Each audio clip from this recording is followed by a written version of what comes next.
Ya, di video kali ini saya akan membahas tentang sebuah eksperimen yang menurut saya sangat menarik, yaitu eksperimen tentang gerak jatuh bebas. Di gerak jatuh bebas ini, kita akan membandingkan waktu yang dibutuhkan oleh bulu untuk mencapai permukaan tanah, apakah sama dengan waktu yang dibutuhkan oleh bola bowling untuk mencapai permukaan tanah. Bisa kita lihat bahwa bulu mempunyai berat atau massa sekitar beberapa miligram atau beberapa gram. Tapi bola bowling mempunyai massa sekitar 5-7 kg. Perbandingannya sangat jauh. Tapi di dalam fisika, waktu untuk mencapai permukaan tanah tidak memerlukan atau tidak memperhitungkan variabel massa sama sekali. Tentu untuk membutuhkan waktu yang sama antara bulu dan bola bowling untuk mencapai permukaan tanah membutuhkan waktu yang sama, harus ada syaratnya, yaitu eksperimen tersebut harus dilakukan di dalam ruang hampa atau ruang tanpa udara. Mari kita simak video eksperimen berikut ini. Bola bowling dijatuhkan bersamaan dengan beberapa bulu, tetapi bulu melayang dan membutuhkan waktu yang lebih lama daripada waktu bola bowling tersebut untuk mencapai permukaan tanah. Percobaan yang pertama ini dilakukan di dalam ruangan yang masih berisi dengan udara, sehingga terdapat gaya gesek udara yang mempengaruhi pergerakan bulu dan bola bowling tersebut. Lalu ruangan tersebut akan ditutup dan dikosongkan udaranya. Jadi ruangan tersebut akan dibuat menjadi vakum atau kedap udara untuk mempersiapkan percobaan selanjutnya, yaitu di dalam ruangan kedap udara. Lalu bola bowling dan beberapa bulu dijatuhkan lagi dalam waktu yang bersamaan dan tidak ada pengaruh gaya gesek udara sekalipun. Nah, terlihat bahwa bulu dan bola bowling jatuh bersamaan di posisi yang sama dan waktu yang sama. Ketika menyentuh permukaan tanah pun membutuhkan waktu yang sama.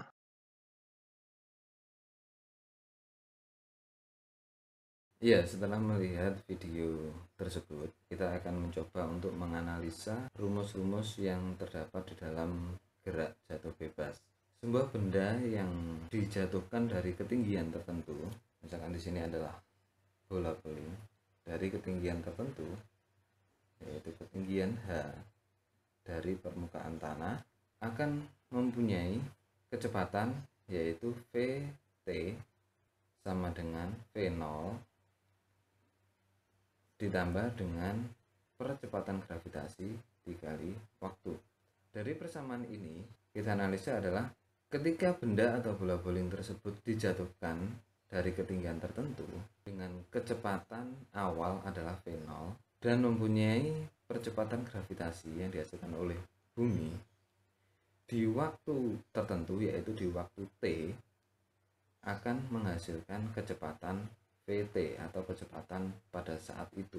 Kecepatan awal akan terus sama sampai mencapai permukaan tanah, tapi akan diberikan variasi atau ditambahkan oleh percepatan gravitasi yang dikalikan oleh variabel waktu tertentu. Kita akan melihat bahwa di video tersebut tidak ada kecepatan awal atau kecepatannya awalnya adalah 0. Berarti V0 itu sama dengan 0 meter per second. Berarti tidak ada kecepatan awal, sehingga kecepatan akhir atau Vt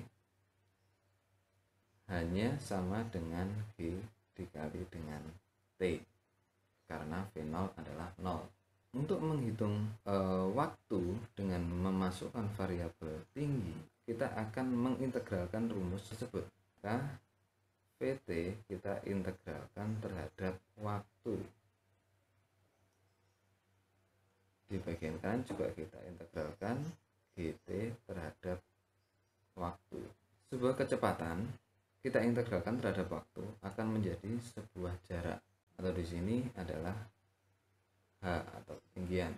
Integral G dikali T akan menjadi setengah Gt kuadrat. Lalu untuk mencari waktu, biar lebih mudah kita pindah ke sebelah kanan, yaitu setengah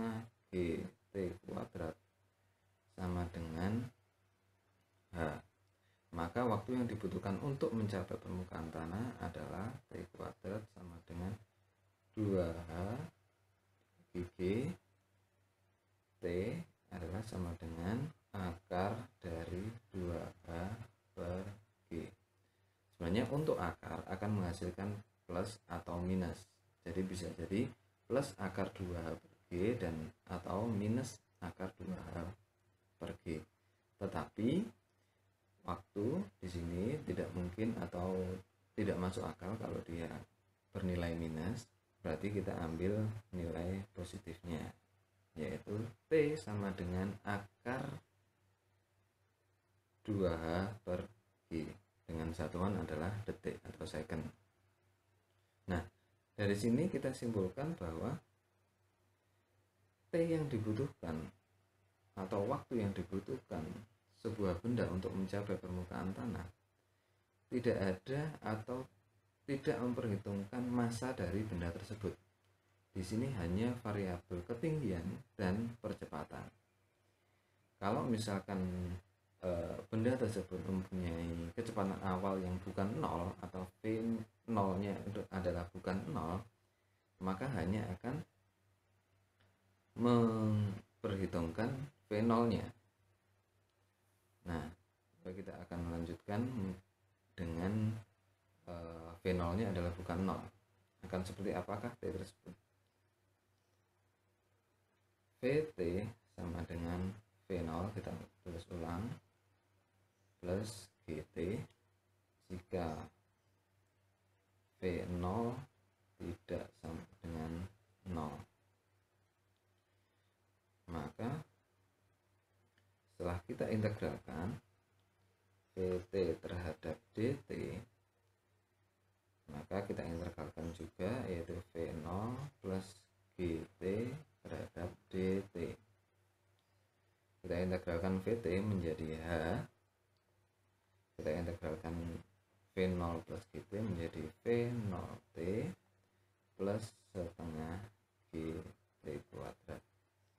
Nah, ini adalah rumus atau persamaan jarak atau ketinggian dengan kecepatan V0 yang tidak sama dengan 0. Untuk mencari waktu, kita akan pindah ke sebelah kiri semua menjadi persamaan kuadrat, yaitu setengah Gt kuadrat plus V0t minus H sama dengan 0.